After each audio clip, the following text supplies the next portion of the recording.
as a teacher, when you're aligned with your higher truth or your higher self, then it becomes a little bit easier to teach with integrity, right?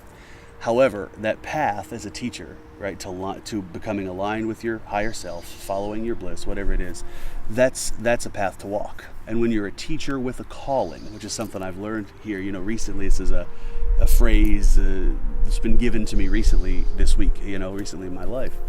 When you're a teacher with a calling, I think, the path towards integrity is a path that can be married. These are my married fingers. The path that can be married, right, with our spirituality. Because here's why: the spiritual path is a path of trips and falls.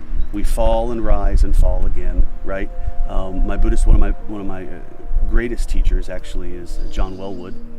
I studied with John for lots of years. He's a big Shambhala teacher and a very prolific author and theorist and pioneer in transpersonal psychology. I adore John's work, and I've been lucky enough to study with him in the past. And John would often say, as we all do, I think, probably in spiritual circles and practitioner circles, 5 steps forward, 4 steps back.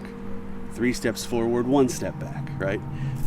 This is a great metaphor to me for the spiritual journey. And when you're a teacher on a spiritual journey, you kind of make space. You can make space because of your spiritual practice. You can make space for that, for falling and rising and falling again, for the helical kind of progression, the spiral progression of, first of all, your heart, and second of all, your teaching. Because what is a teacher, right?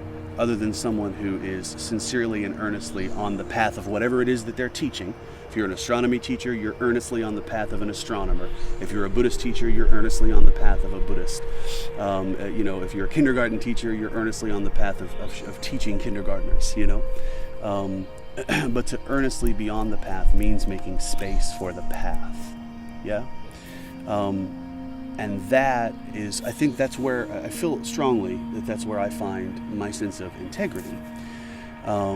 Because I'm able to share then, kind of like I am with you right now, my humanness with my students, with people who come to me to hear about something that I'm offering, something that I'm teaching, be it Buddhism or transpersonal psychology or ecstatic poetry. I think it's true that I've arrived in a place in my practice where it's just okay for me to be a human with my practice. I've done a lot of study. I've sat with a few master teachers. I've learned a lot about Buddhism. I've learned a lot about the tenets of transpersonal psychology. I'm developing my learning and sharing it with people while I'm developing it about ecstatic poetry. And I'm very transparent about that, all of these things. Especially the ecstatic poetry piece. When people come to see me talk about ecstatic poetry, I tell them how excited I am because teaching ecstatic poetry is helping me to shape my ideas. The final thing I'll say about teaching with integrity, or the path of the integrious teacher, is my first teacher. He would walk into class, not every day, but most every day, and he'd say, just remember, everything I have to say might be bullshit, right?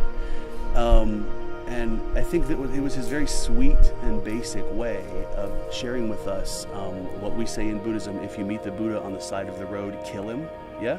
What that means to me is as soon as you think you've met somebody who can tell you the truth, or as soon as you think you've discovered the truth for yourself, yeah, that's just another action of your grasping, or that teacher's potential grasping, or both.